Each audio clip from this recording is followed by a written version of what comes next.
What is good, Diamond Dynasty, baby? Y'all already know what's going on in this video, man. Today we have strong mommy Chrissy. A lot of you guys have been wanting me to react to this video, man. I don't know why. A lot of you guys have hit me up in the past to start reacting to strong mommy Chrissy. I guess today is the day, but it's probably not a good day to react to this, because I don't know anything about what her situation is. All I know is something about her kids, whatever the case. I have never watched a strong mommy Chrissy video in my life. So guys, this is the first time for everything, and I am going to have no idea what's going on besides the title, CPS investigation continues, am I losing custody of my 9 kids? That is all I know that we are talking about today. So before we get into it, like, comment, subscribe, hit that bell so you can be notified every time I post another lit ass video. Make sure that you DM me at TheDiamondLife888. Let me know what I should be reacting to next.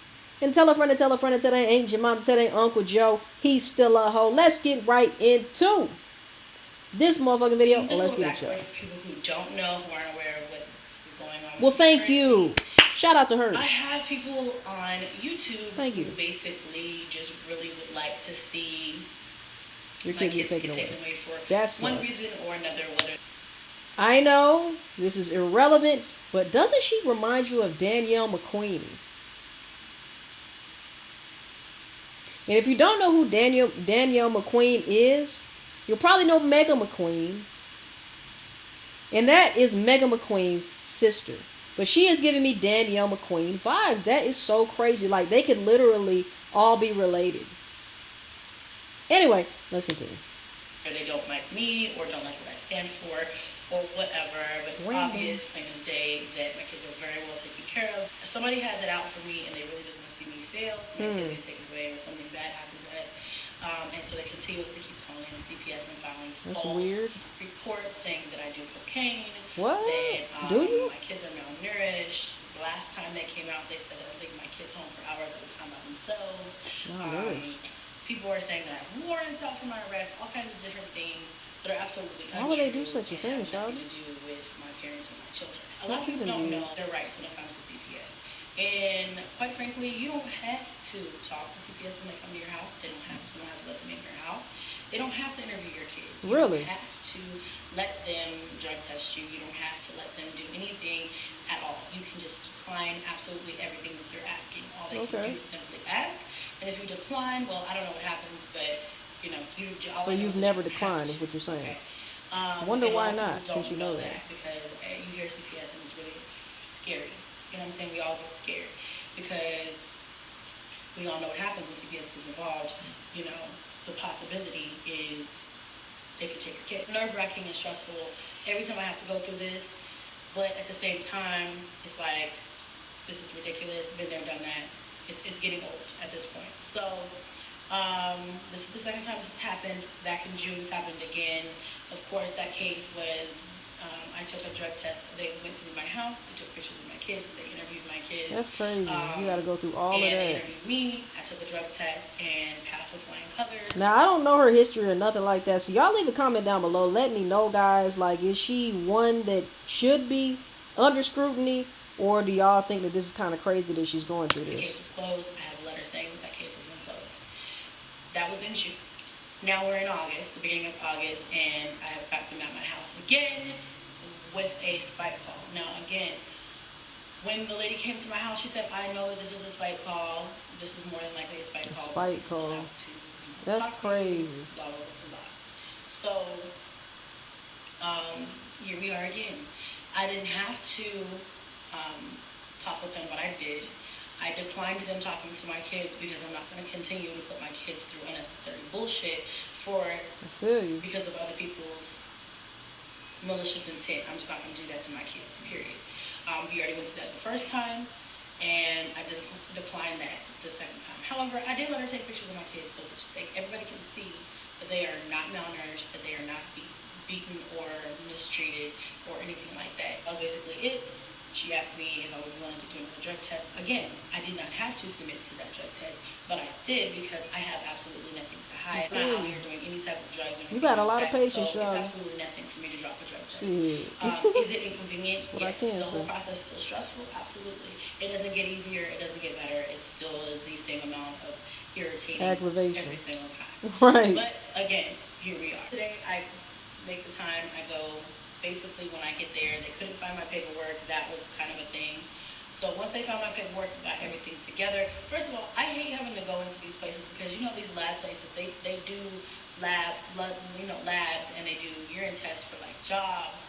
They'll do like doctor stuff like that. They are for all kinds of different things. So when you're the one who has to walk in front of other people, and then because they couldn't find my paperwork, they were like, I had to tell them like, oh, it's a CPS investigation, drug test related. You know what I mean? It's like, because she literally asked me, is this for a job? And I was like, this is for a CPS. It's embarrassing every fucking time. Right, I feel you. Don't know, they don't know you. They don't know me personally. They don't know what I'm there for. They hear CPS and they're like, oh, this girl. Okay. Whatever. It just makes you feel away. Like, I hate having to go through that. It just makes you feel away. It's embarrassing, period. Like, there's no way around it. It's embarrassing. So anyway, thank God there wasn't many people in there. There was like one other person in there, but still, it was embarrassing. So once they found my paperwork, they walked me through the process. It's the same as last time. Basically, you put your stuff on the counter, you go to take a drug test, you give them the cup, then you sign some paperwork, and sign the urine sample, and then they give you receipts, and then you're on your way. So it was pretty quick. It took like maybe 5 minutes once I got back there to get everything done, and now I'm on my way. And I'm just wondering why, since she knows she can refuse it, why is she not refusing it this second time around? Like, I can understand first time, cool, but second time they telling you it sounds like a spite call, but we just need to talk to you. Hey, you can talk to me, bro. I'm not pissing for y'all again, bro. I don't even know if I'm pissing for y'all the first time, especially if it's going against my rights for them to force me to do any of that. Okay, she said she willingly did those things, but me personally, if I know that I'm living right and I ain't got shit, whatever the case, I'm not finna inconvenience myself over somebody who's trying to aggravate me out of spite. I'm just not doing it. I'm definitely not doing it twice. So I don't know, it might be a little bit more to the story. Maybe she just has that much patience and consideration, but I really don't have that much, okay? And then when it comes to my kids and stuff too, and that's just all the way bad, bro. It's all the way bad. But anyway, and then, everybody's different, right? Based off of what happened to me the last time I went through this, it takes a couple of days, and then they'll get their results back, and then I'll get a phone call. Be on your way. Call them. Last time I didn't get a call. I had to follow up, and yeah, be proactive. If this ever happens to you, be proactive and make sure you find out what's going on and what you need to do to make sure that your case is closed and things like that. So last time I had to call my worker, but this time hopefully she'll call me, and just to make sure that it's closed, that she got everything she needs. I know the test is going to be negative, so I'm not even sweating that. Once she gets that back and it's negative, then I'm just going to make sure that she closes my case ASAP pronto, because I have nothing else. You know what I mean? There's nothing else that she should need from me. But like I said, I really wish I wouldn't have had to go through. And I really wish the kids don't have to go through, because even though I declined her interviewing them, I still allowed her to take pictures of the kids. And it's just like, I'm trying to figure out, there's got to be a better way to prevent this from happening, because people are going, as long as people know that they're able to finesse the system, they're going to continue to do that. And if they finesse it once, they'll know how to do it again and again and again. And that's my concern. We'll be doing this every month or every other month or whatever forever. Well, they need to report, and don't they have like a track log of who calls, what numbers they call from, or is this anonymous? It could be anonymous, okay? This is CPS that we're dealing with, and some people probably don't want, that information to be disclosed, but some got to give. Because like she said, if Aunt Jemima or Uncle Joe, who's still a hoe up the street, wants to call CPS on their neighbor, or they deranged cousin who they fell out with, or whatever the case, there should be a certain procedure to where it weeds out the BS. It really shouldn't. If it's not in place, what are they doing?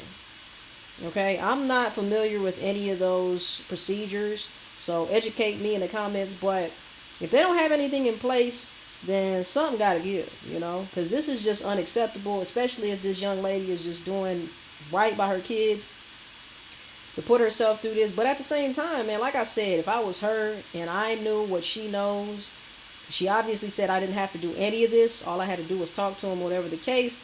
Then I'm not going for it a second time, bro. One spike call, two spike calls, 3, 4, 5. You know what I'm saying? Like, I'm definitely not doing that. And I'm definitely not bringing it to the internet either, because whoever is doing this out of spite to you is able to get satisfaction from every time you make a video about this, expressing your aggravation. You are feeding them fuel to do it again, or have their cousin do it, or their sister do it this time. So I just wouldn't discuss this type of stuff, period. But this is YouTube. You create your own content and you talk about what you want to talk about. So I get it. We'll watch a little bit more. We're going to cut it off. It's like, how many times is somebody going to be able to say that I do cocaine? That's what I'm saying. And I take a drug test and it's negative, for you to just be like, let's not go there again. When I brought that to the lady, she basically just said, documentation is the name of the game here. All you can really do is document. And to try to make sure that it doesn't happen again. She did tell me that there's a pre-screening process that people go through. And I was going to say. People just know how, like I said, finesse the system. They need right. the pre-screening process. There are a couple people there's people out here who've probably been in the system before and know exactly what to say to get past that pre-screen. And it's unfortunate for people like me who live my life every day, doing what I do for my kids, doing the best I can for my kids, and people still are just into the mixture. I never said anything about anything, and now all of a sudden I got put into the mixture. I'm like, I don't know what y'all talking about. This is ridiculous. But to find out who it is who keeps on calling. Well, guys, that's basically the moral of the story, the point that she was trying to get across. Y'all leave me a comment down below. Let me know your thoughts. And yeah, man, like, comment, subscribe, hit that bell so you can be notified every time I post another lit ass video. Make sure that you DM me at the DIAMONDLIFE 888. Let me know what I should be reacting to next. And tell a friend and tell a friend and tell they ain't your mama, tell they Uncle Joe. He's still a hoe. I will see you guys in the next motherfucking video. Love y'all, man. Peace. And we out.